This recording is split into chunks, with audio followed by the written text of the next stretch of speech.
At the edge of an international border, at the edge of the Pacific, at the edge of innovation, community, education, and discovery, you're listening to At the Edge of It All, a University of San Diego podcast where USD experts speak on topics and stories that impact you and the broader community. Hi, I'm Melissa Martinez. And I'm Elena Gomez. And today on the podcast, At the Edge of It All, we speak with Dr. David Soliman.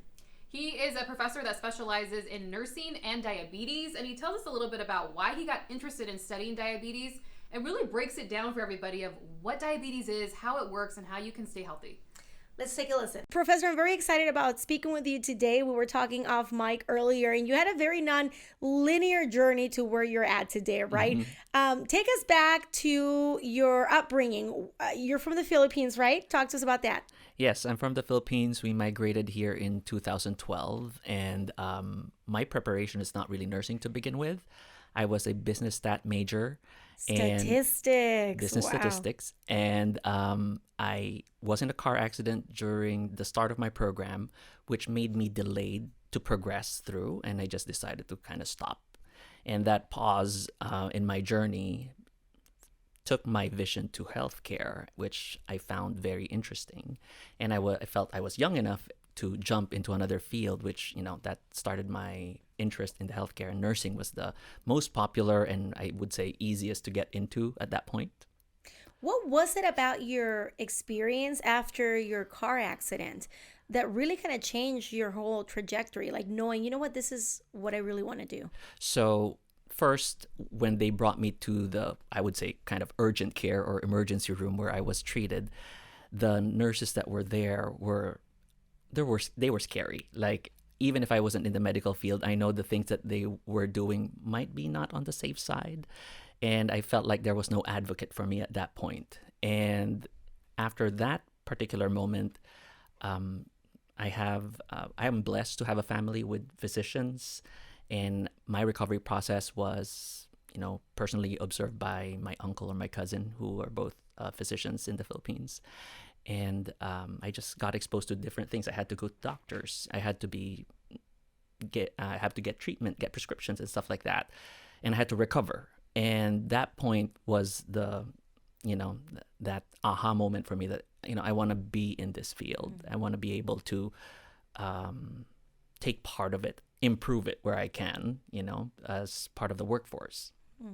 Another aspect of kind of your trajectory of where you went in nursing, because you studied diabetes, was also connected to sort of family, right? And how you were seeing diabetes in your family. And that's kind of the path you took within nursing, right? Yes. So I think that one will have a different starting point because this was even before I got interested in healthcare.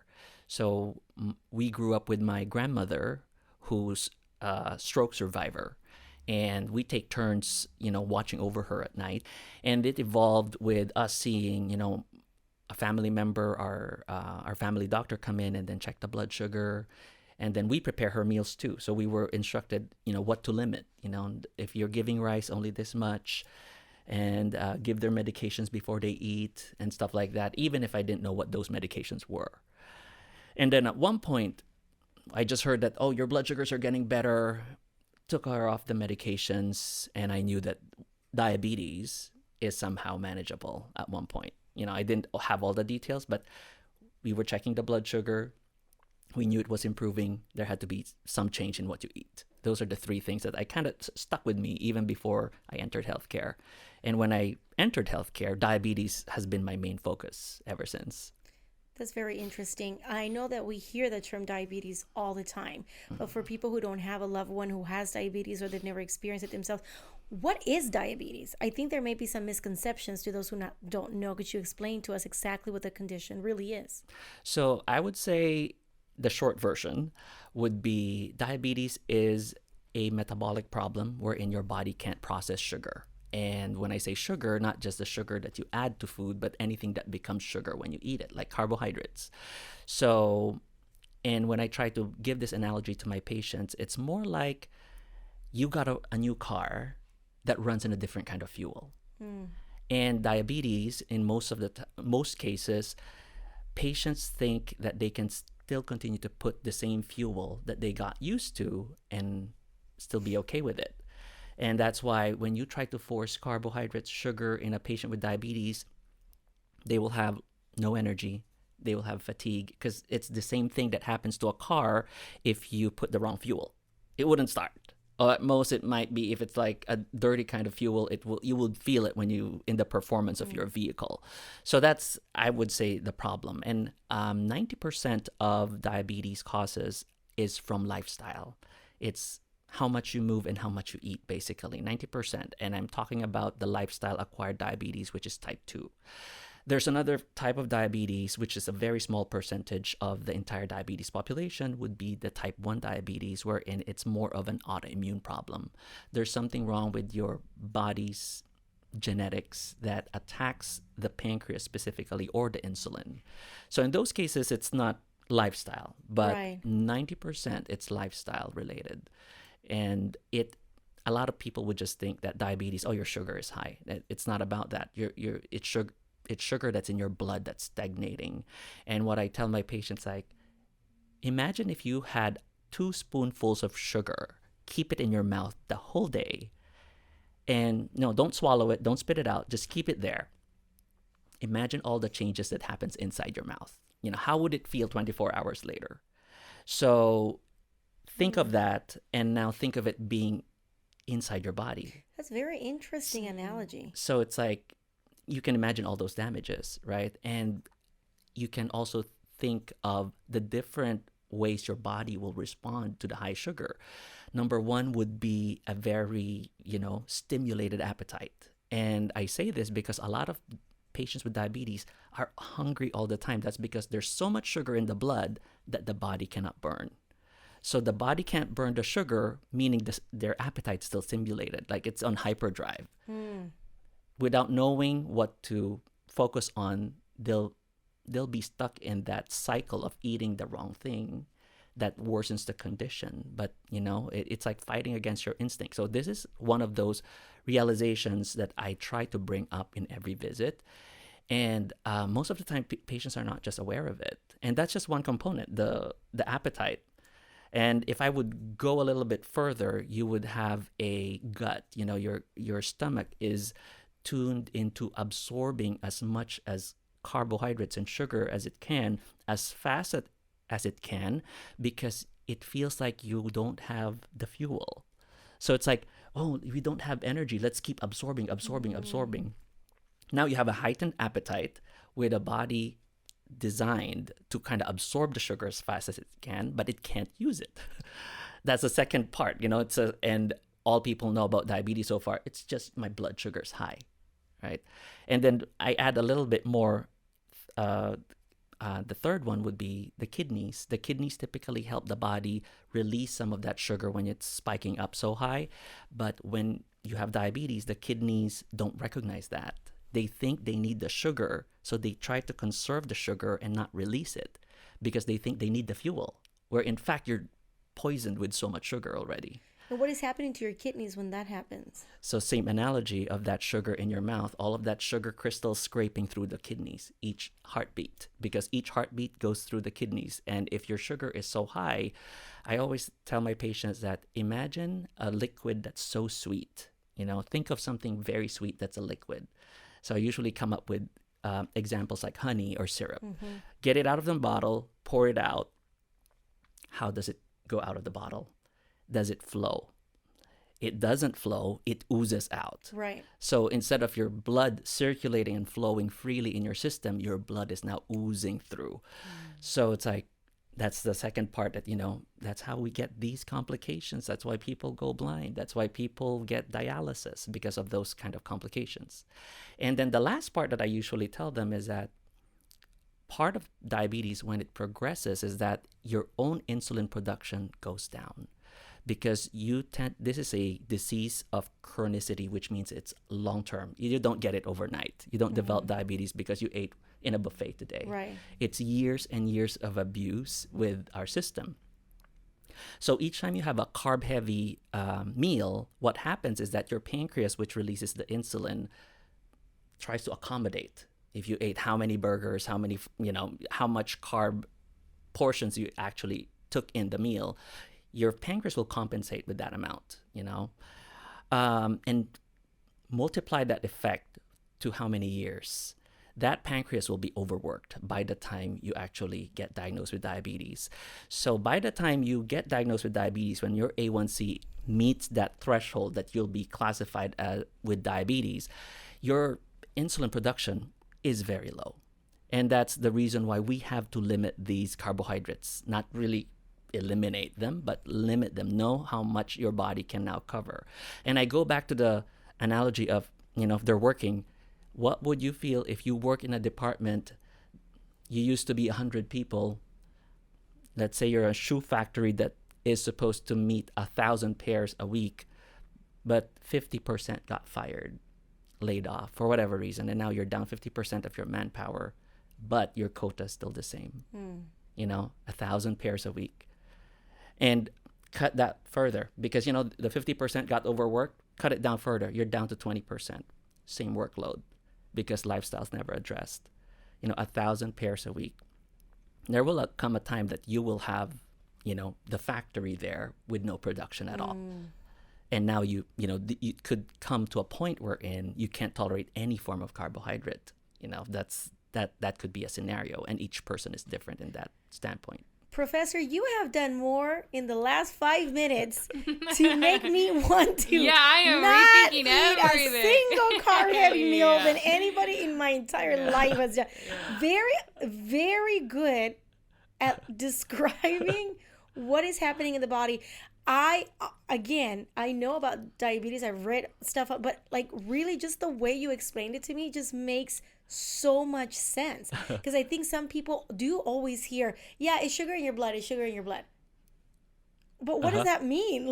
This is actually what is happening inside of your body. How educational. I am just in awe.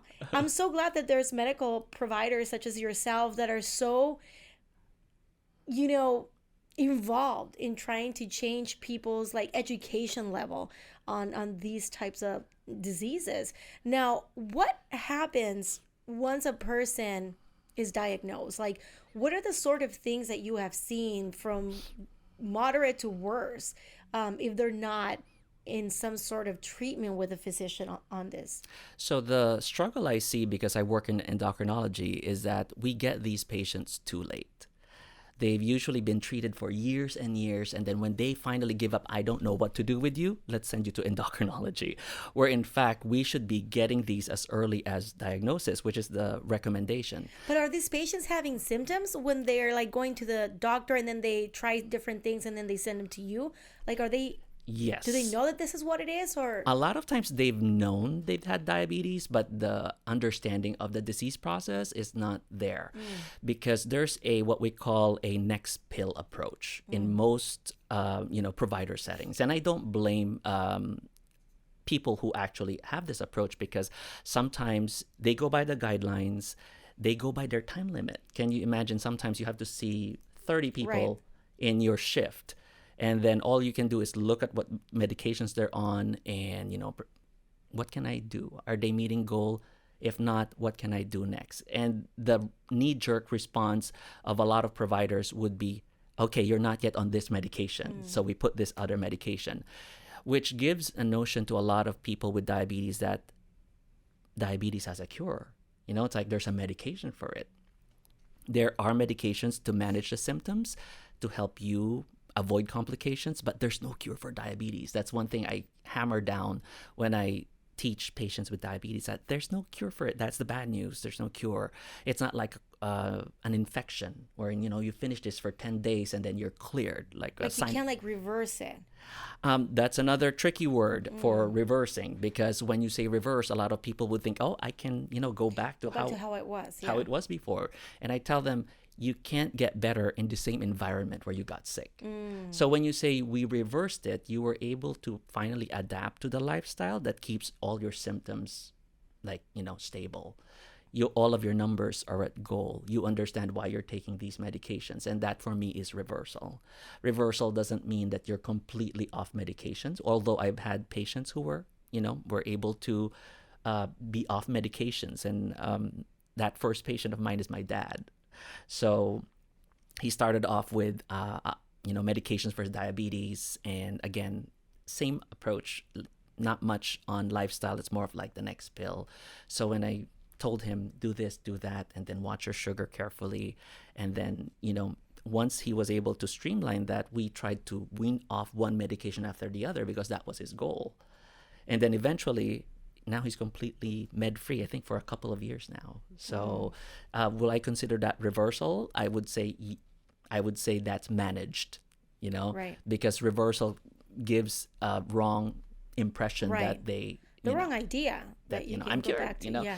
You can have a patient who get that pancreatic transplant, get a new pancreas, but if they didn't change the way they ate or their lifestyle, that pancreas will give up too. Because I get very rich patients who would, can I buy a pancreas? It's like, can it be replaced? Yeah, if you replace it and don't change the way you're just Right. repeating the story. Right. You get a new start, but you'll end up with diabetes in the ending Right. as well. So those are a couple of things. And one of the things that I advocate for when I teach my students who would see these patients in the primary care setting is that you won't have time to educate all these patients. So look for people who are certified in, teaching them about these different aspects, because there are a lot, and Medicare, the major insurance that pays for this, covers up to 10 hours of education for patients every year. Not just in a lifetime. Every year you can get 10 hours, I think. That was the that's last so important to know. that was the last reimbursement that I recall that they cover. And guess what? I think the utilization of diabetes education is less than 2%. Because people don't know about it, right? That they're not shown where they can get more resources and information. Or Maybe you think? or the providers don't know about it too. Right. Right. So I read this article. It says, if education was a pill, would you prescribe it? So, and I treat it that way. Like, are you meeting your goals for your blood sugars, for your blood pressure, for your cholesterol? If there's any point there that needs changing, the next thing I look at, have you been counseled in terms of lifestyle modification? If the answer is no, or if it's been more than a year, let's go back to your diabetes specialist for this, so that you can review, refresh. And I think that's what makes my practice unique, because I am certified in diabetes education. So I wear two hats. It's like I can see where the patients come from. I can teach where they are. And then at the same time, I'm a nurse practitioner by license, so I can prescribe it. So I think it's a very important skill for all providers to have that. And it's been a passion of mine to incorporate it every step of the way. Like the courses that I teach, I put like diabetes Right. in between, and then where to get resources and how to coach these new providers where to go. Right. As we wrap up, what are some tips you have for people at home? I mean, I think a lot of times when we hear of diabetes, we also think it's a genetic thing, and I think a large part of it might be.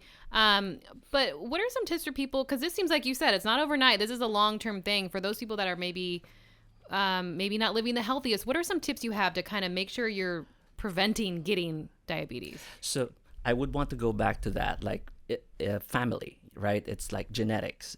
While it has a role in terms of how susceptible you are in developing a metabolic condition, the main reason or the main thing we inherit is the lifestyle. I was going to ask you that. Is it really genetic, right? Is there a... No, I mean, you said earlier it was really lifestyle and how you eat and how little you move, and that's mostly what affects it. You can look into different studies wherein it would show that if you take a certain ethnic group and get their diabetes risk in their own, culture, and then put them in, a Western culture with like what we eat here and stuff like that, their risk becomes the same. So there's a huge bearing in the lifestyle, really. But there is also some influence in how your body responds to sugar. You would see that too. One patient actually reaches 300 with the same sushi that this patient only Right. reached 180 in terms of blood sugar. So I would see that there is a genetic component on Right. how the body burns the energy, like how Right. fast your metabolism would be. But I always go back to the point wherein I hear patients, oh, diabetes run in my family. And I tell them, nobody runs in your family. That's another thing. You have the best Oh one-liners. my goodness. So Wow. that part, like how your family eats, you inherit that, Right, and sometimes you pass it on right. to your own family. Right. And it's a huge component. So it's identifying those decision points again, Right. because sometimes these decision points are a blur to you. You form them early on in your life. You know, when I say decision point, what you usually eat for breakfast, for a Right. snack, for lunch, for dinner. These have been like what you were raised with, what's Right. available to you. And at one point, you no longer think. You no longer think, it's breakfast, I'll just grab that bowl of cereals. Because you grew up with that. That's a decision point that you no longer even pause to acknowledge. So that's one thing I go back to when I tell my patients, how do you reduce this risk? Go back to those decision points and, look at it. Is it something that is helping me get better, or is it worsening my condition? So one question I have for you is like the normal person sitting at home or in their car listening to this or watching this episode, like when can you tell that you're crossing that threshold of just, oh, maybe I'm just not that active, maybe I don't eat like that well every day, but like when will it become an issue? Like when can a person who may not have diabetes running their family, is there a way to tell? Is there a way to say, oh man, if I go past this weight, or if this happens, then I'm going to be in that group of people that will have to watch out about this? So there are blood tests that we do, which are recommended by your primary care provider. So key is always having that checkpoint at least once a year. If you don't have a history of diabetes, meet with your healthcare provider. At least those annual blood exams can at least give you, I would say, this is what I call my patients, my smoke alarms. You have the ABCs of the smoke alarms. A would be for the A1C, which is a blood test to check your overall blood sugar average over 3 months. Is that something you have to ask for specifically, or is it a routine physical that you do every year? It's part of routine if you meet the age or the body weight that's in the guidelines. They would definitely order it for you. But if a lot of these patients don't see doctors, they Right. don't see their physicians Right. or providers on a regular basis. So typically they would go in when they're already feeling the symptoms. What would be some of those? Excessive thirst, weight loss, some with urinary tract infections, and other scenarios would be it so severe that they actually end up in the hospital. They're stroking out or having a cardiac event already, because usually diabetes won't have symptoms until you're way inside the disease process. So it's one of those silent things that can develop insidiously, and then all of a sudden when it pops up, you're way advanced in the process. And what happens when you're not taking care of diabetes? What are some of the things that you have seen, so that people get an understanding of what could happen? So going back to that blood flow analogy, anything related to circulation is really the problem. When you have high sugars, the tendency to form plaques, within those blood vessels, your arteries, your veins, they kind of double up. And it starts with, your blood pressure going up. Okay. And that blood pressure going up can lead to, those plaque building up.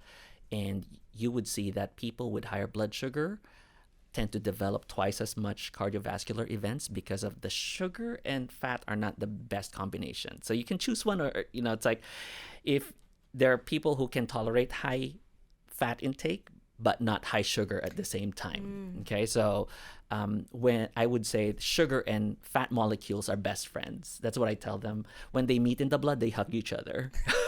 They hug each other. They become a heavier molecule, and they deposit.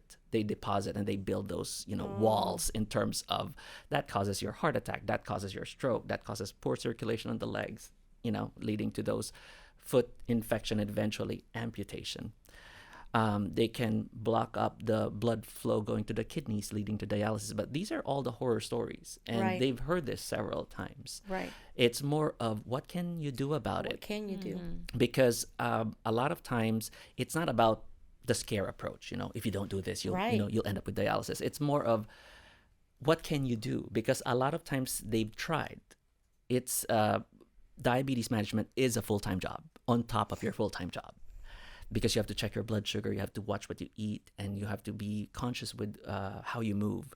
So it's constantly building these healthy habits one at a time. That's what I tell them. You can't conquer the entire thing. You can't rebuild your lifestyle. And the reason why a lot of these lofty New Year goals don't really click, it's because we focus too much on the outcome. You focus on the weight, you focus on different things, right? Instead of focusing on the process. Right. Wherein lifestyle changes, it's a process. You can't just Yeah, do it remember overnight. a trainer saying once, because I was like, oh my God, I have to go work out for an hour. You start thinking about that whole hour, and he's like, why do you have to work out for an hour? You can do 15 minutes, and tomorrow you can do 16. And the next day after, you know what I'm saying? Like something that's more manageable to each individual than just thinking, for sure, I have to work out for this amount of time every day, or else it's not going to be worth it, you know? So I do, when I coach my patients, I would start with what are the healthy habits that I would want them to actually have. And to build these, to make them stick, it's usually starting where they are and what they're currently doing.